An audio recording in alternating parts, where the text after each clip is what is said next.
I want to prophesy to Ziklag before I go on with my message that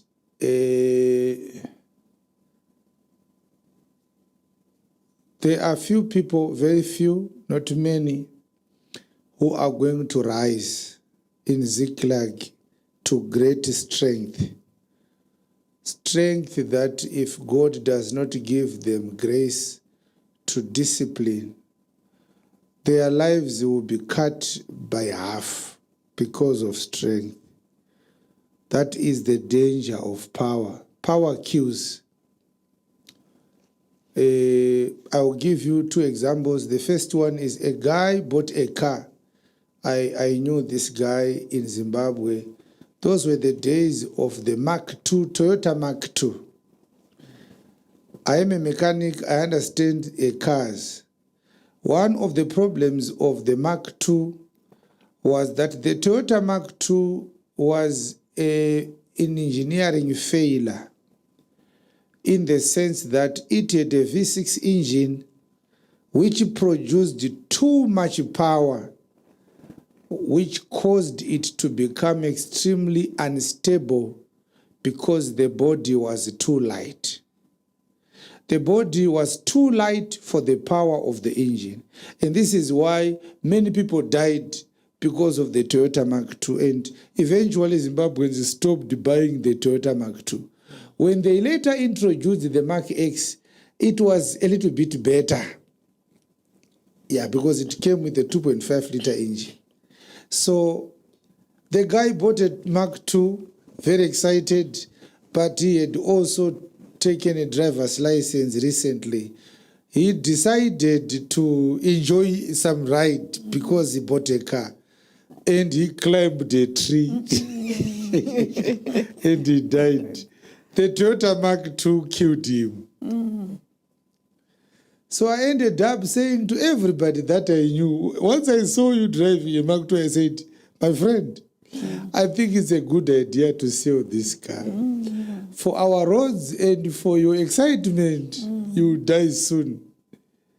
It had terrible aerodynamics and terrible balance on curves when it was speeding because of that problem.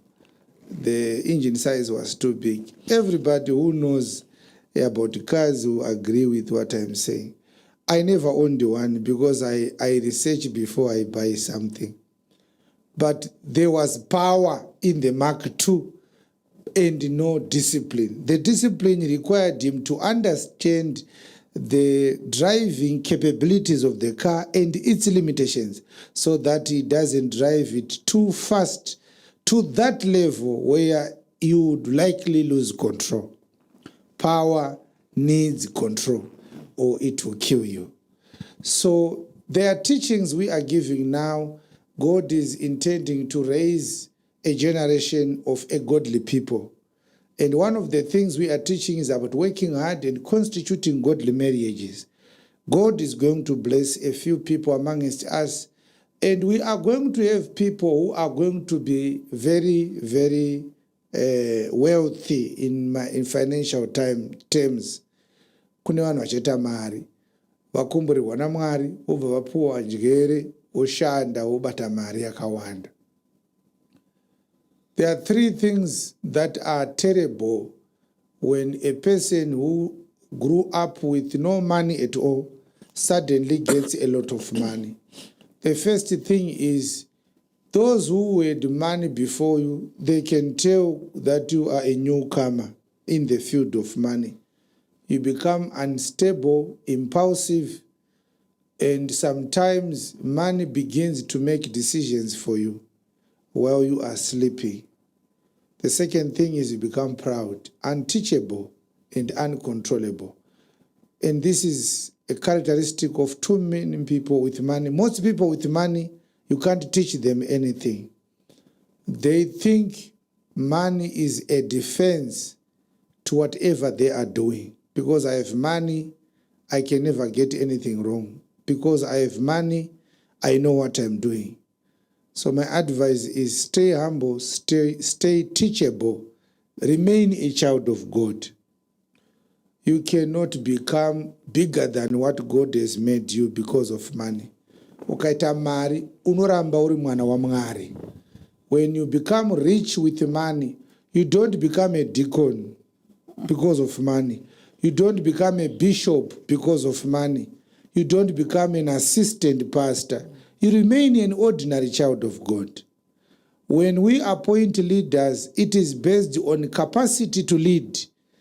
And money is not the key determining factor when we are choosing leaders. Our criteria considers important things like your grasp of the word, your availability to serve God. Are you honest? Are you a team player? And do you run your family well? Those are important things. So we are going to have people, very few people who are going to rise.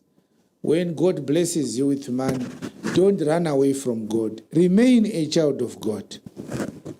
Don't treat our place like a rehabilitation center for poor people. Once you get rich, you leave.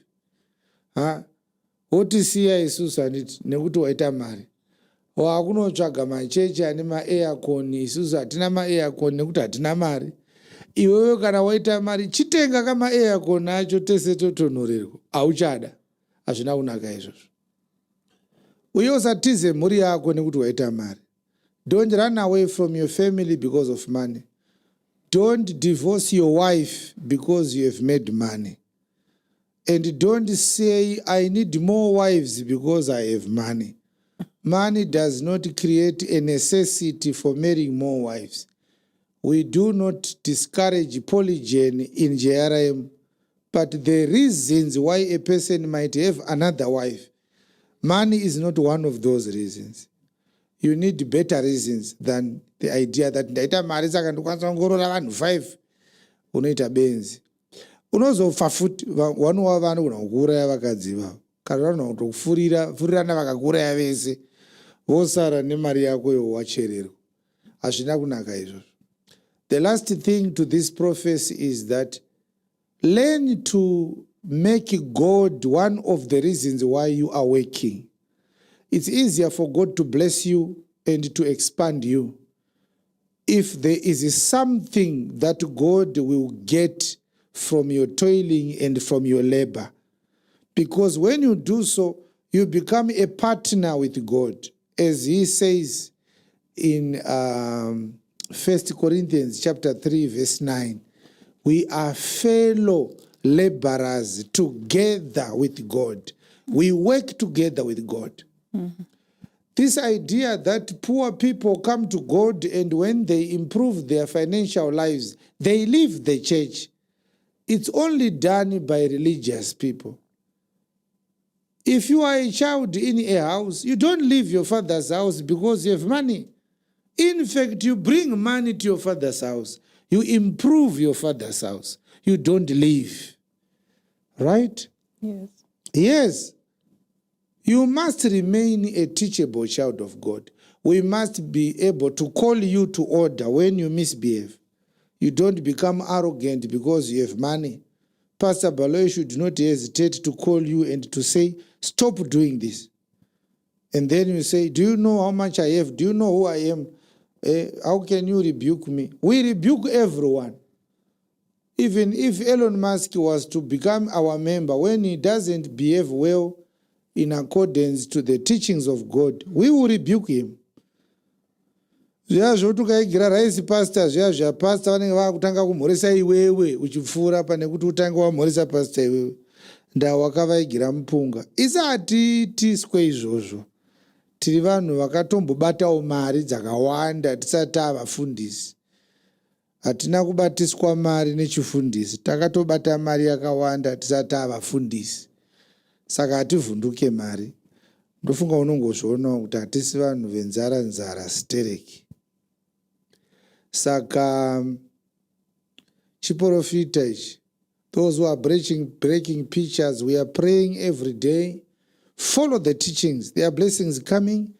The kingdom teachings have come. Embrace them. And there are blessings coming. People shall rise. These people I'm talking about, they shall grow so much that they will be unavailable to some of the brethren they were doing tete-a-tetes with because of busy life. But don't abandon your brethren because you have money. God is lifting you up. Lift others up as you grow. You become a blessing also to your brothers. Lift others as you rise. Don't leave your brethren on the ground. Opota washiwakandira mapise enyama kana wasvika so ukanda pasi vonhonga woseka wotanga kushandisa maropafadzo aMwari kunyomba hama dzako. Hatidaro. Even your own relatives in the flesh, when God blesses you, raise them with you. Empower your brothers, empower your sisters, empower your father's house. That is what blessings actually do. If you are not blessed, or if you get money and you don't understand why God has blessed you, you might return to poverty in the future. If it doesn't happen in your time, it will happen after your time. Don't forget the house of God.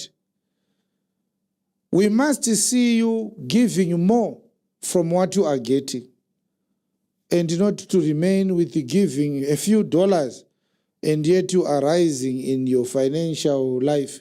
Give more based on your capacity.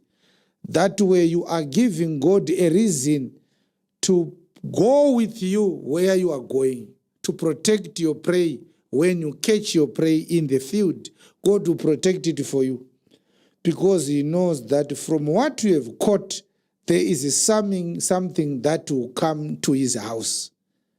You must remember the house of God. You must remember the men and women who labor day and night in the house of God praying for you. You understand? And these are basic teachings of the house of God. I hope you understand that. Andina kutaura zita remunhu, hapana munhu anofanira kuti apostle ndiri kufonera kuti mamuchitaura inini here. Handisi kuda kuti muzonditsvaga. I don't speak things to amuse you. I speak things that I have seen. I don't want anyone to call me and say, Apostle, you were talking to me. I just called to verify if you were talking about me. We preached the family duty. Did you call me to say, are you talking about me? Nyaya yemari ndo yauda kundifonera iyi. Tikupa kutaura zveupenyu panapa, usati wambofonera zveupenyu. Iwe nyaya yemari ndo yauda kuvhurira songe tsuro, Apostle, kutaura inini.